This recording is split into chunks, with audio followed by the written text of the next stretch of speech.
Hello student, मैं किशोर कुमार। मैं आपको 11th क्लास आर्ट्स सेक्शन की ज्योग्राफी से संबंधित आज कुछ इंट्रोडक्शन भूगोल का दूंगा। मैंने थोड़े सिलेबस और पहले जो चैप्टर हैं वो उसके क्वेश्चन आंसर तो दिया, इसलिए कि आपके पास हो सकता है किताब उपलब्ध ना हो। आप जो क्वेश्चन आंसर हैं उसको ध्यान से पढ़ेंगे और जो मैं कुछ समझाने का प्रयास कर रहा हूँ वह सिर्फ आपके उत्सुकता, इंटरेस्ट को अपने विषय से जोड़ने के लिए, समझने के लिए, और आप घर बैठे कुछ बातों को आगे समझने के लिए कि हम कैसे इंटरेस्ट के साथ अच्छी पढ़ाई कर सकें। मेरा आपके साथ सहयोग रहेगा। आपका इंटरेस्ट, आपका परिश्रम में हम कहाँ तक सक्षम हो पाएंगे ये तो ईश्वर ही जानते, लेकिन आप अगर थोड़ी ध्यान आज देंगे तो स्कूल के ओपन होने के बाद आप उसे बहुत अच्छी तरीके से समझ सकते हैं और वह पुरानी बातें जो 10th तक था कि याद करना है, उसको छोड़कर अपनी प्रतिभा को आगे ज्ञान से, क्योंकि अब आपको लिटरेरी कोई प्रॉब्लम नहीं है। आप लिख सकते हैं, अभिव्यक्त कर सकते हैं, समझ सकते हैं। आज जो पुस्तक है फंडामेंटल्स ऑफ फिजिकल ज्योग्राफी, भौतिक भूगोल के सिद्धांत, आज तक आपने भूगोल को सामाजिक विज्ञान या सामाजिक अध्ययन के एक पुस्तक के रूप, एक उसके भाग के रूप, जहां आप इतिहास, नागरिक शास्त्र, अर्थशास्त्र और भूगोल पढ़ते थे, वो एक भाग था। आज 11th के स्टैंडर्ड में, सीनियर सेकेंडरी में, यह एक पूर्ण विषय के रूप में आया है। पूर्ण विषय इसलिए यह है कि क्योंकि ये मानव और पृथ्वी के बीच जो अंतःक्रियाएं हैं, जो परस्पर संबंध है मानव का, उनके भौतिक पर्यावरण का, उसका विश्लेषण भूगोल के द्वारा किया जाता है। तो भूगोल आप क्यों पढ़ते हैं? एक विषय के रूप में भूगोल में आपकी जानकारी की क्या चीज़ें होती हैं। तो पहली बातें हैं कि हम सभी पृथ्वी पर रहते हैं। हमारा जीवन का निर्वाह वहाँ के उपलब्ध पारिस्थितिकी से नियंत्रित होता है, पारिस्थितिक तंत्र से निर्धारित होता है। प्रत्येक मनुष्य के जीवन निर्वाह की संपूर्ण आवश्यकताएं वहाँ के संसाधनों से ही पूरे किए जाते हैं। और हम सभी को यह भी पता है कि इस पृथ्वी पर संसाधनों का वितरण, संसाधनों को निर्मित करने की कला, प्रौद्योगिकी, तकनीकी, भौतिक पर्यावरण के साथ मानव का अनुकूलन, एडॉप्टेशन, और मनुष्य का प्रकृति के साथ अंतःक्रियाएं पूरी पृथ्वी पर भिन्न रूप से पाई जाती। हम भूगोल के अंदर इसी भिन्नताओं को नए तकनीक के माध्यम से, मेथोडोलॉजी के माध्यम से आपको समझाने का, बताने का प्रयास करेंगे। और आप, हम सभी इसी कार्य कारण संबंध को समझने की उत्सुकता रखते भी हैं कि भूगोल हमको पूरी दुनिया में मानव की जो अलग अलग जगहों पर निवास स्थल है जहाँ वह रहता है, क्यों कोई देश अमीर है, क्यों कोई देश गरीब है, क्यों कोई देश पूर्ण शिक्षित नहीं है, ये सारी जो संसाधनों का विकास है, उनकी जो अलग अलग लेवल है, स्तर है, वह भूगोल के अंदर अपनी मैथडोलॉजी के माध्यम से, अपने वैज्ञानिक तथ्यों के आधार पर हम आपको बताते भी हैं और आप पढ़ेंगे भी। इसीलिए आप भूगोल अपने मानव के जीवन निर्वाह से संबंधित जानकारी जो धरातल पर अलग अलग जगह लोगों का है, उससे उसका ज्ञान प्राप्त करना चाहते हैं, इसीलिए आप भूगोल पढ़ते हैं। अब है कि भूगोल किसे कहते हैं। भूगोल शब्द का जन्म ग्रीक भाषा के ज्योग्राफी शब्द से हुआ है, जो ईसा से 276 वर्ष पहले एरिस्टोस्थनीज ने दिया था।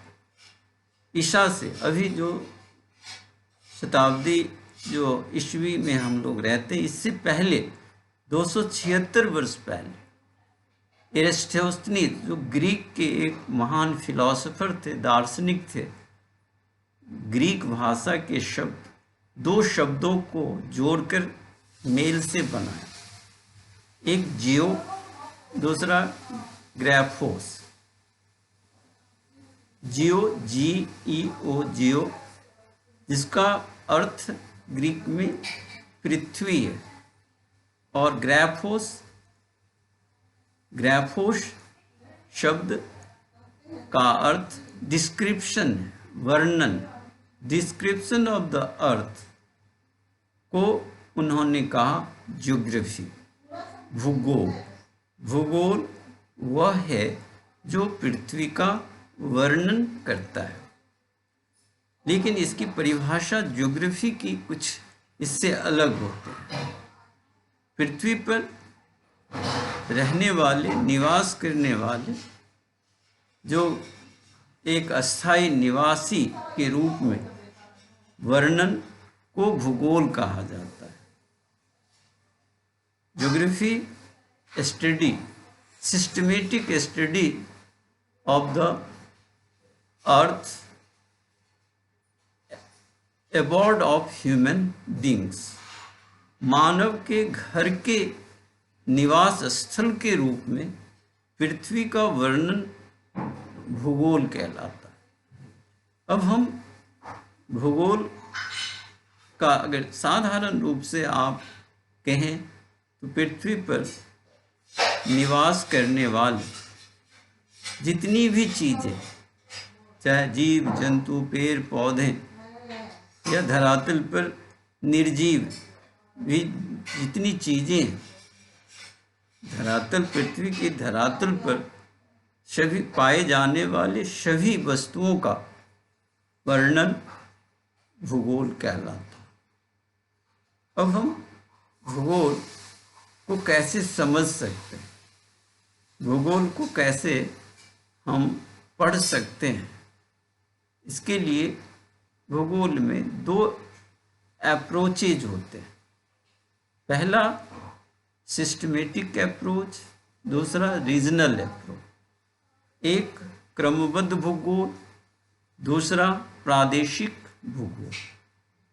क्रमबद्ध भूगोल किसे कहते हैं? What is a systematic geography, approach of geography. क्रमबद्ध भूगोल पृथ्वी के किसी एक तथ्य का अध्ययन पूरे पृथ्वी पर अगर करना शुरू करते हैं, पृथ्वी के लेवल से शुरू करते हैं, तो उसे हम क्रमबद्ध कहते हैं। जैसे हम पृथ्वी पर जलवायु का अध्ययन करना चाहते हैं, तो पूरे संसार के जलवायु का अध्ययन करना पड़ेगा। फिर जलवायु की विविधताएं होती हैं, जलवायु में भिन्नताएं होती हैं, वो सारी भिन्नताएं को जानना पड़ेगा। वनस्पति, पूरी पृथ्वी का अगर मुझे जानना है तो पूरे पृथ्वी के वनस्पतियों को उसके क्लासिफिकेशन के आधार पर वर्गीकृत करके हम अध्ययन करते हैं। एज ए होल को अगर सिस्टमेटिक वे से पढ़ाई करें तो वह क्रमबद्ध, इसे क्रमबद्ध भूगोल के रूप में आप देखेंगे। इसमें ज़्यादातर फिजिकल साइंस से संबंधित जितने विषय हैं, चाहे वह क्लाइमेट है तो ये क्लाइमेटोलॉजी से आया होगा। अगर हम धरातल के फीचर्स का अध्ययन करेंगे, जिसको हम स्ट्रक्चर ऑफ द अर्थ कहते हैं और feature of the earth surface कहते हैं, तो अगर आप पढ़ेंगे पृथ्वी के धरातल के विषय में, पृथ्वी के अंदर की संरचना के बारे में, तो ये जियो फिजिक्स से आया, यानी फिजिक्स, भौतिक विज्ञान से आया। अगर हम इसकी रचना को देखेंगे कि धरातल में जो अलग अलग प्रकार की शैलें हैं, चट्टानें हैं, वो कैसे बना, तो वो कहीं न कहीं रसायन शास्त्र से आया है। तो उसी तरीके से अगर वनस्पति का अध्ययन हम पूरे विश्व का करते हैं तो वो बॉटनी से संबंधित होते, वनस्पति शास्त्र। तो विज्ञान की जितनी भी शाखाएं उपलब्ध हैं उनसे डाटा कलेक्शन करके भूगोल उसका विस्तृत वर्णन करता है भौगोलिक परिप्रेक्ष्य में। इसीलिए इसको हम भूगोल के विषय के रूप में भौतिक विज्ञान के सभी विषयों का संकलन कहते हैं। ये एक जो संकलित इंटीग्रेटेड सब्जेक्ट के रूप में जाना जाता है। इसीलिए कि हम वनस्पति शास्त्र, भौतिक शास्त्र, रसायन शास्त्र, जीव विज्ञान या अन्य जो विज्ञान की शाखाएं हैं उससे डाटा, सूचनाएं, आंकड़े उपलब्ध करते हैं और अपनी मेथडोलॉजी से, अपने भौगोलिक विधि से उसका वर्णन करते हैं। वह क्रमबद्ध विज्ञान के रूप में हम जानते हैं। तो इसका एक पक्ष है, एक शाखाएं जो हैं वह भौतिक पर्यावरण से जुड़ा हुआ है। दूसरा जो भूगोल का पक्ष है वह प्रादेशिक उपागम में हम किसी पर्टिकुलर एरिया के सभी सामाजिक और आर्थिक, राजनीतिक, भौतिक जानकारी प्राप्त करते हैं।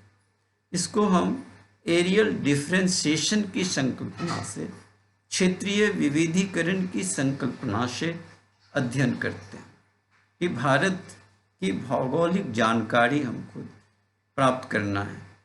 तो भारत के क्षेत्रफल में रहने वाले भौतिक और मानवीय, सांस्कृतिक, जितने भी सामाजिक सांस्कृतिक जो क्षेत्र हैं, चाहे वह इतिहास से जुड़ा हुआ हो, चाहे राजनीति विज्ञान से जुड़ा हुआ हो, या वह अन्य मानव शास्त्र से जुड़ा हुआ, हम उनके आंकड़ों को भौगोलिक परिप्रेक्ष्य में अपनी मेथडोलॉजी से, अपने तरीके से हम एक सांस्कृतिक भूगोल के रूप में, मानवीय भूगोल के रूप में, मानव भूगोल के रूप में प्रस्तुत करते हैं। तो मैंने कहा कि भूगोल के अध्ययन करने के दो अप्रोचेज हैं, एक सिस्टमेटिक क्रमबद्ध भूगोल, दूसरा प्रादेशिक भूगोल। क्रमबद्ध भूगोल मोस्टली साइंस से संबंधित विषयों को अपनी विश्लेषण द्वारा करता है। प्रादेशिक भूगोल में उन बातों को तो ध्यान रखा ही जाता है, साथ ही साथ सांस्कृतिक जो पर्यावरण है, भौतिक पर्यावरण और सांस्कृतिक मैन मेड, चाहे वह शिक्षा हो, चाहे स्वास्थ्य हो, चाहे वह हमारे आर्थिक शास्त्र, आर्थिक विकास हो, ये अर्थशास्त्र से, समाजशास्त्र से, इतिहास से प्राप्त आंकड़ों को, सूचनाओं को हम भूगोल के रूप में अपने मानव भूगोल में पढ़ाते हैं या आप पढ़ें। तो इस तरह से भूगोल की दो अप्रोचेज भी हुए, सिस्टमेटिक और रीजनल अप्रोच, प्रादेशिक और क्रमबद्ध भूगोल। तो इसकी दो शाखाएं भी बनी, एक भौतिक भूगोल, दूसरा मानव या सांस्कृतिक भूगोल। अब आपको मानव भूगोल 12th क्लास में पढ़ने हैं। भौतिक भूगोल यहाँ इस जो 11th क्लास की जो प्रथम बुक है, फंडामेंटल्स ऑफ फिजिकल ज्योग्राफी, उसमें आप देखेंगे कि पृथ्वी की उत्पत्ति कैसे हुई। सबसे पहले उत्पत्ति, जो आप छोटे से 6th क्लास में सोलर सिस्टम के बारे में, सौर परिवार के बारे में, सौर मंडल के बारे में जो जानकारी प्राप्त किया, उसी का यह विस्तृत रूप। उस विस्तृत रूप में ओरिजिन ऑफ द अर्थ, ब्रह्मांड की उत्पत्ति के जितने भी हाइपोथेसिस हैं, परिकल्पनाएं हैं, जो पूर्णतः सत्य नहीं माना जाता है, उसके द्वारा आप जानेंगे कि यह ब्रह्मांड की उत्पत्ति कैसे हुई। फिर आप अपनी पृथ्वी से संबंधित पृथ्वी की जीवों की उत्पत्ति, पृथ्वी पर पानी कैसे बना, ये जो सुंदर वायुमंडल है, जो ऑक्सीजन जीवों के विकास के लिए हुआ, तो ये हवा कहाँ से है, तो ये प्रथम अध्याय में, द्वितीय अध्याय में आप ये सभी की उत्पत्ति के बारे में, चाहे वह जलमंडल की उत्पत्ति हो, वायुमंडल की उत्पत्ति हो, या जीवों की उत्पत्ति हो, या पृथ्वी की उत्पत्ति हो, ये 4 ओरिजिन के बारे में आप जानेंगे। इसके बाद फिर इसी तरीके से हम चट्टानों के बारे में, कि हमारी पृथ्वी पर चट्टानें कितने प्रकार की हैं, उनकी क्या विशेषताएं हैं, ये आप पढ़ेंगे, जानेंगे। फिर इसी तरीके से आपकी क्यूरियोसिटी बढ़ती जाएगी कि हम वायुमंडल के विषय में जानें, जलमंडल के बारे में जानें, पारिस्थितिकी के बारे में जानें, बायोस्फीयर से संबंधित चैप्टर होंगे। तो आप जब पहले चैप्टर में मानव भूगोल से संबंधित दोनों पक्षों को देखेंगे, भौतिक पक्ष को भी और सांस्कृतिक पक्ष को भी, जो हमने क्वेश्चन के रूप में दिया कि आप कैसे एक पृथ्वी की आकृति की तुलना अलग अलग चीज़ों से नहीं कर सकते। पृथ्वी गोल कहने से भी अब आपके आंसर गलत होते हैं।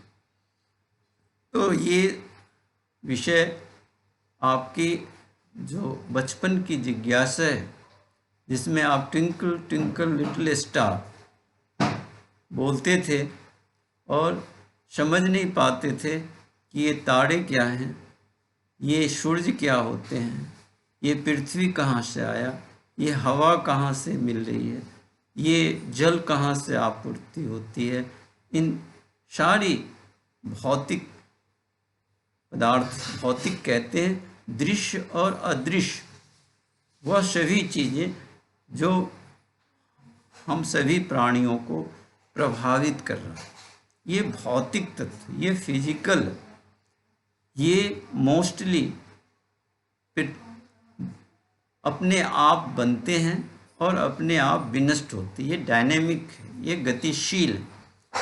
सूर्य को किसने बनाया ये हम नहीं कह सकते हैं, सूर्य कैसे बना ये हम एक परिकल्पना कर सकते हैं। तो ये जो मनुष्य ने नहीं बनाया है वो उसका दृश्य और अदृश्य, जैसे हवा है, हम देख नहीं सकते हैं, लेकिन हवा के विषय में पूर्ण जानकारी आपको कैसे बन रहा है, कैसे उसका एक चक्र चल रहा है, ऑक्सीजन का, कार्बन डाइऑक्साइड का, नाइट्रोजन का, ये सारी साइकिल जो है जो वायुमंडल का, वह आप इसी भौतिक भूगोल के अंदर पढ़ेंगे तो आप निश्चित तौर पर अपने जो जिज्ञासा है, जो उत्कंठा है, जो आपकी डिज़ायर, अर्निंग डिज़ायर है, इसको पूरा कर पाएंगे। और अगर बुक बाज़ार नहीं जा सकते हैं अभी, तो निश्चित तौर पर वह एनसीईआरटी की वेबसाइट से आप निकाल कर उसको देखते रहें। फिर जैसे ही ये समय ख़त्म होगा आपको बुक उपलब्ध होगी और हम सभी आपको आपके अनुसार ही आगे पढ़ाने का कोशिश करूँगा। धन्यवाद। Have a nice day.